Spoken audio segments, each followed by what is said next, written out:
Hey everybody, Stephen Noel. Hey there. Hey, welcome. This week we're doing the floating market. What was the name of the floating market? Tonle Sap. Tonle Sap floating market.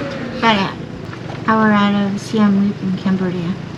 Right now we're in Thailand in what could be our dumpiest hotel room yet. But that may Kind of risky. That may be a video for a different day. Let's talk about what's going on the river. It's over saving money. One of my favorite parts in Cambodia was riding around in tuk-tuks. Here we got to ride through a little village on dirt roads and see local people, how they really live. It was nice to get out of Siam Reap. It was just completely different than anything else we had done. What I loved on one of these dirt roads, there was a young boy riding in the opposite direction to us. On his bicycle. Yeah, you know, everyone is very, very friendly for the most part. But the young boy, he just gave us the bird. And an angry face. I appreciated his honesty. I really did. Like, so we hopped onto a boat, and all the other boats leaving at the same time sped off. We didn't really go anywhere, as you can see. this was our driver. She's very friendly. She's awesome.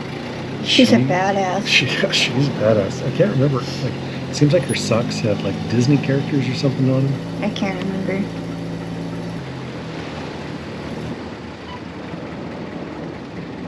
So, having some engine problems here. I think it's something with the transmission. Like, it wasn't dropping into gear quite the way she wanted it to. So she was literally laying there and hanging over the edge, trying to get it to work. Yeah. I was surprised she didn't just take apart the motor right there on the river.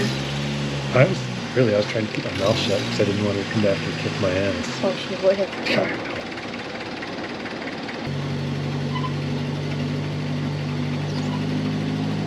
Pulled us. Pulled us, is that what you call it? I don't know. Over to the side so that we could get a different boat. There we go, getting in a new boat. Thanks. No, it's okay.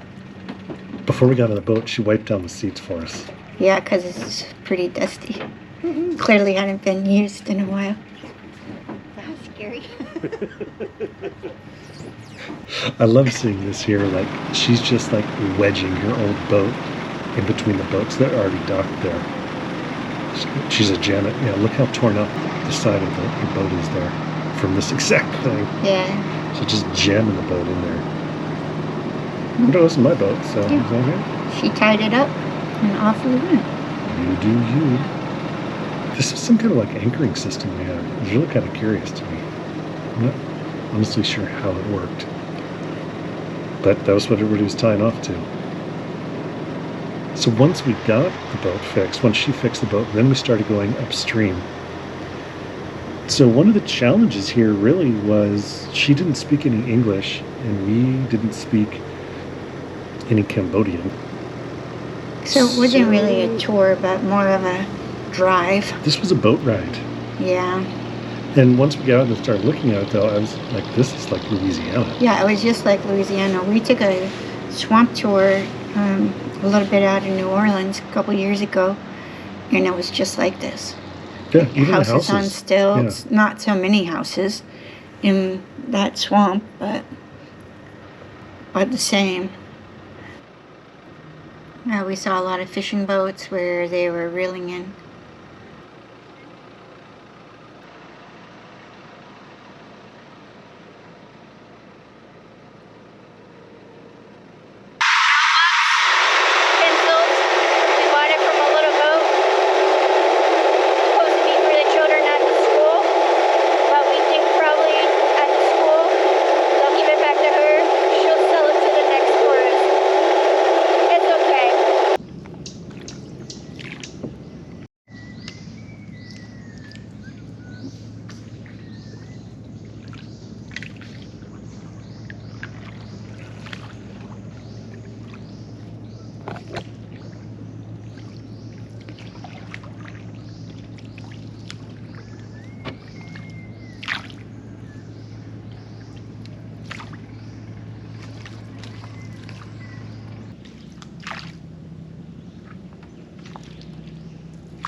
said and done, about $100 a day, which is pretty expensive for us. We don't generally spend that much money.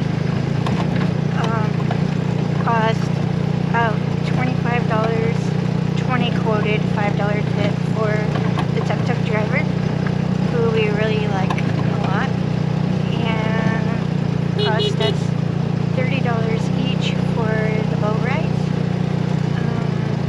There's a bigger boat that took us out along the main canal and to the lake, and a smaller rowboat that took us through the mangrove forest.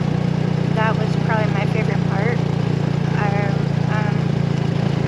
guide there was silent. It wasn't a guide. We didn't even tell us anything, but he whistled the whole time. A very quiet, peaceful whistle. So I found it very meditative and very relaxing. Then on our way back, we stopped at a pagoda and a primary school where they handed out those very expensive notebooks and pencils that we bought from the floating store on the lake. So I was just going to hand the lot to one child, and then the women were fast to tell me one by one. So I gave each child one notebook, one pencil. Of course, the lady was right there to sell me more, but I didn't know about more. We think probably the children can turn the pencils in right away and get a candy.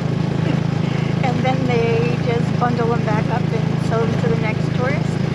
Well, we aren't positive, but the children reminded me of the children in South Africa.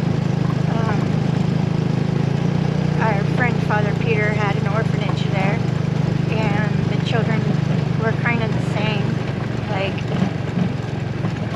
joyful about a pencil and a notebook, even if it meant they were turning him into a piece of candy. I don't know. So it was a good day overall. We're headed back to our hotel now. I would probably give it a 8 out of 10 for experience, and I would probably recommend doing it if you happen to be in Siam Reap.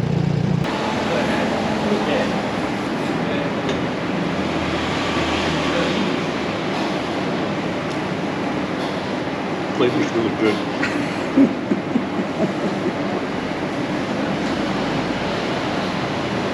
It's really spicy.